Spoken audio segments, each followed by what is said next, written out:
Recently, I decided to frame some of my wallpapers and fabrics that I saved from the house, which was built in 1856, and they shove these in the gaps with mud and stuff of the walls when they built it. So they then put newspaper up over the walls, and then they put wallpaper up. And then in 1876, the new family, the Nightingales, plastered over everything, preserving all the wallpaper for posterity. There was a lot of damage and stuff in the house from 3 fires, sitting abandoned for a decade, and many modifications over the years.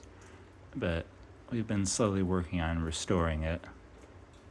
Anyway, this was one of the first wallpapers that would be original to, presumably, 1856. I think this might have been a really cheap gold, nothing metallic, but goldish in color. Then, of course, red and white, and I don't like it. This is from a separate wallpaper, so don't think that's from that. The second wallpaper in the house was presumably this one. This one overlaps that one in one room. And I would say that's probably the same era, 1856, maybe 1857 or 8, who knows. They only wallpapered as they got more money. That's why they didn't plaster. They weren't a rich family. This is a farmhouse. But this one has a nice fleur-de-lis and a nice cluster of tulips. But I have more of this. I have more of all of these, except basically that one and one we'll get to presently. But then this one's dated 2/61 on the seams of it. This one was in the master bedroom. These two I found on the outside of what was a kitchen, so I don't know what that room was. It's now a stairway because of modifications to the house. But this was the master bedroom. This one's upside down, unfortunately. But, it's an interesting pattern. We will see presently that they liked this kind of diamond lattice work, and it's not a snowflake, but the other one has snowflakes in the diamond lattice work. And then this general shape, they also like that because those motifs are repeated elsewhere in the house. This one's also really early. You can see there's actually plaster on top of it from the Nightingales. So this is a Misener wallpaper, probably 1850s or 1860s. It came out of what I'm in currently, which is the parlor. And there was a secondary paper on the walls. So I'm not sure if the parlor was split off, segmented off in some way, or if they just had different walls and different papers. I don't know. This room was very poorly preserved, so it was hard to tell. This is the only fragment I have. I don't know if it's some sort of like laurel oak leaf thing or what, but that's basically what I went with, was more green vines just to match. This is a wall border, and it was much brighter and more minty, but it's also very powdery. I'm afraid it might be Shields green arsenic. Anyway, this one's one of my favorites. This was the main paper I found in the parlor. This one's reconstructed out of several fragments because I couldn't really save any of it. So I pieced it together as well as I could and kind of filled in some gaps. So for example, this piece it doesn't belong there, but I put it there just to try to fill in this frame. So this one's just an absolutely beautiful paper. It's severely darkened with age. I couldn't clean this one properly because I can't wash this particular paper. This stuff will bleed. So I brushed it off and clear coated it. This is the most common of the wallpapers by far, and actually it should be this way. The pattern's going that way up the wall, and this was the wall border at the very top.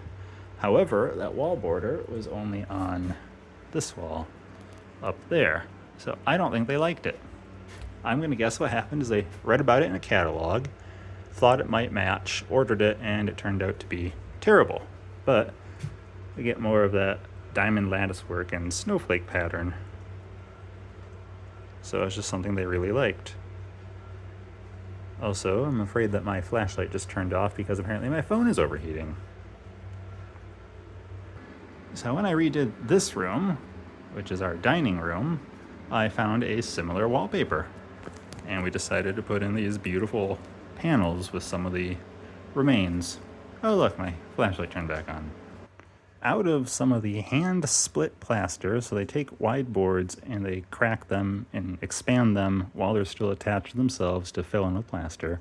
So out of that fancy plaster lath board, I made this frame for these original 1850s and 1860s fabric samples. Now I have more of this one, which I know is really hard to see. Unfortunately, my phone's overheating again, but it's got clovers in it and some sort of squares of like different colored corners. It's a silk. I couldn't wash it. Whenever you try to even expand it, it disintegrates. So that's why it's so filthy looking, because these other ones I was able to wash very carefully by hand. Here we have a bone button that I believe is from the Miseners. It's not attached to that piece of fabric, but I put it there just to display it with these other fabrics. Here we have an early denim with some hand stitching. Here we have a lovely, I would call it a seaweed pattern. And that one's one of my favorites, as would be these feathers. I love these feathers. One of the recognizable patterns are these crossed spades. This one would probably be from a boy's shirt. You see a lot of men wearing these, but much bigger, very large pattern on men in daguerreotypes, ambrotypes of the 1850s. So this one here, I can't really tell, but down there, it's got yellow. I don't know if you can tell. I wish my flashlight would turn back on. But there is yellow in that pattern as well. The berries are a fascinating pattern with the little stars, diamonds, whatever they are. This rare piece here almost looks like Phillips head screws and gears. Very fascinating. I guess we got something like ornaments on seaweed. And this red striped pattern down here, it's the opposite side of this. So I'm gonna guess what happened was, now I have back for time. I don't know if you can see some of that yellow. It's in between the blue and the white stripes going vertical. And I'm gonna guess that one of the older daughters grew out of her dress, so they hemmed it, or trimmed it, whatever, for one of the younger daughters. Of course, this is inconvenient. But here we have some florals. Trying to get a better angle.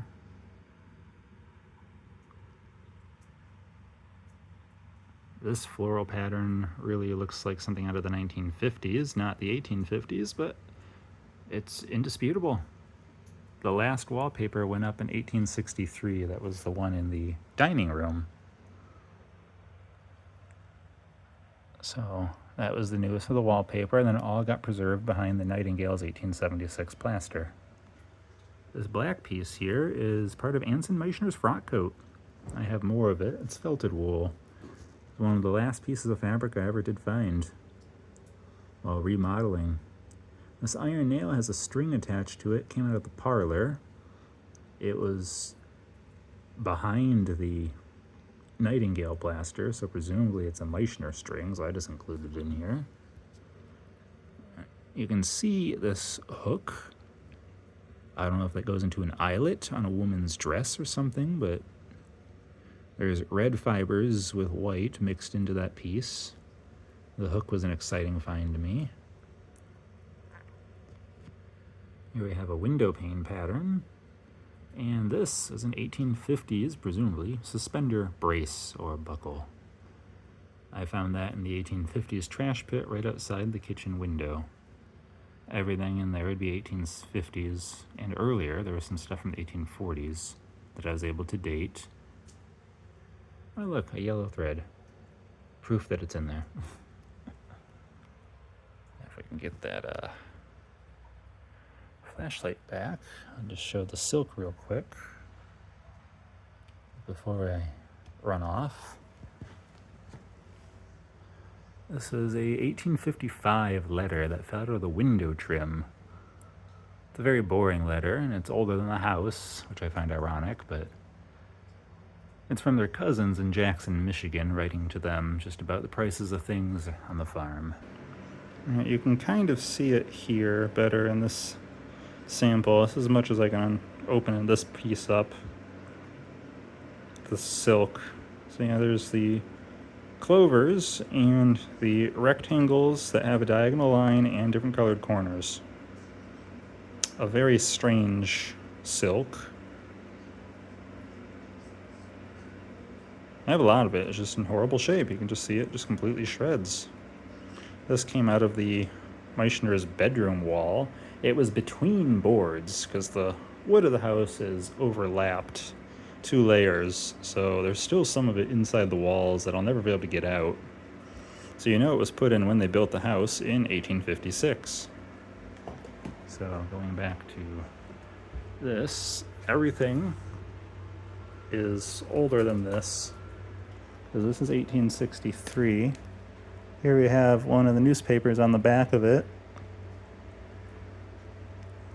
from 1863.